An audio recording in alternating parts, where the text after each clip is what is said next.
Another nice day today, and I'm going to have to go around to some different places. Seems like that'll be the case for the rest of the month as well. And with that in mind, what did I read today?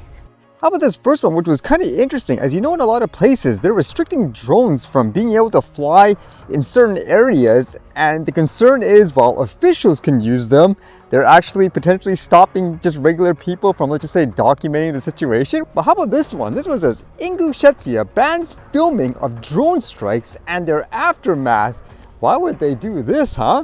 It says new restrictions have come into force in Ingushetia, banning the filming and distribution of images and video showing the use of unmanned aerial vehicles and the consequences of their crashes. The decree was signed by English head Mahmoud Ali Kalimadov on the 11th of July, though its contents were only made public on Wednesday. According to the decree, it is now forbidden to record or publish in any form any images or videos of drone strikes, their aftermath, or military infrastructure. The ban also covers the publication of information related to communication systems, energy infrastructure, industrial and utility sites, bridges, and other critical infrastructures. If the site of a drone crash or landing is discovered, it is prohibited to approach the object, to use mobile phones nearby due to the risk of detonation, or to post anything on social media. Violations of the decree may result in administrative penalties. Can you imagine that? You can't even record it with your phone, where they claim here anyways it's due to a safety risk. It says the data you distribute may be used for extremist purposes. The official announcement warned residents. Citizens of Ingushetia are also being encouraged to report individuals who take photos or videos of drones or the consequences of their use to law enforcement authorities. So encouraging people to drone police other people, not necessarily for flying and stuff in this case, but just capturing drone images and stuff in general. I mean, you think it's crazy, but it's almost no different than, let's just say, here, where some of those people that are so extreme, they try to drone police people non-stop.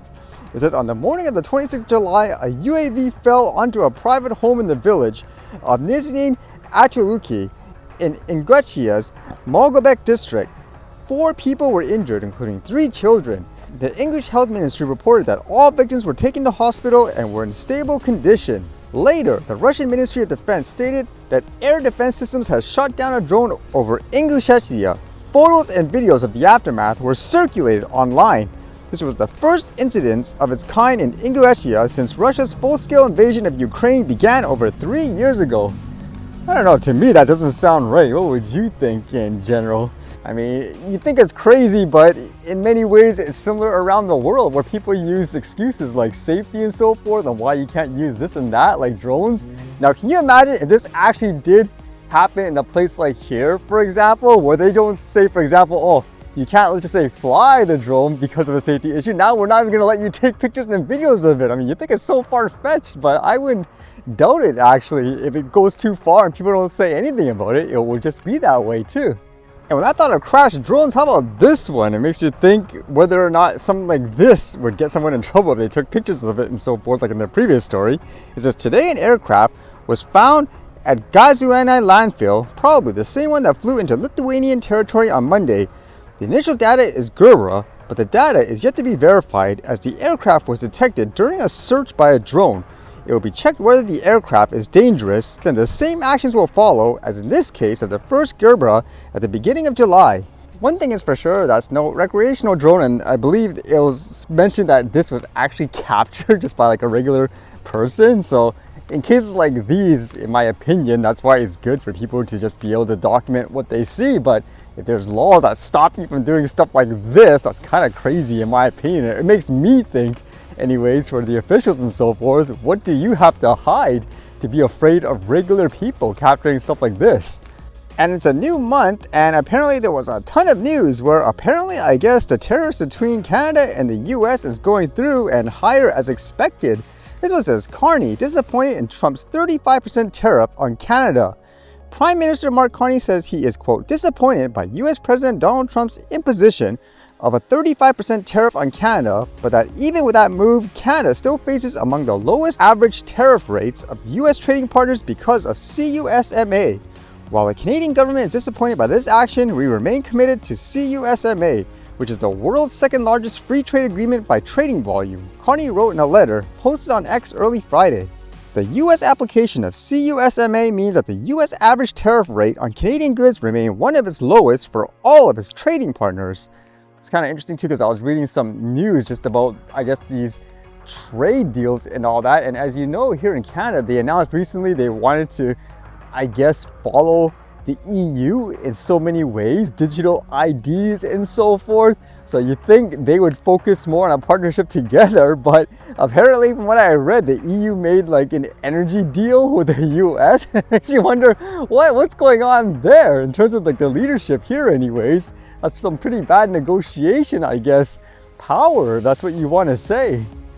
For myself, I'm not too surprised. It's one of those things, again, where politicians, they say this and that, how strong they are in certain categories, but when it comes down to it and doing the job, it seems like they don't do anything that they say. Yet for some reason, people give them like a pass. I don't get it.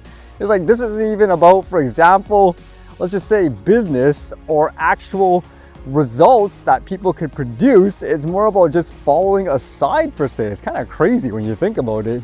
What quote job in the world could you do that besides a politician, where you can make all these promises, cause millions or billions of dollars in losses like that, and you can still get paid, I don't know, like 6 figures or whatever.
All right, see you guys later.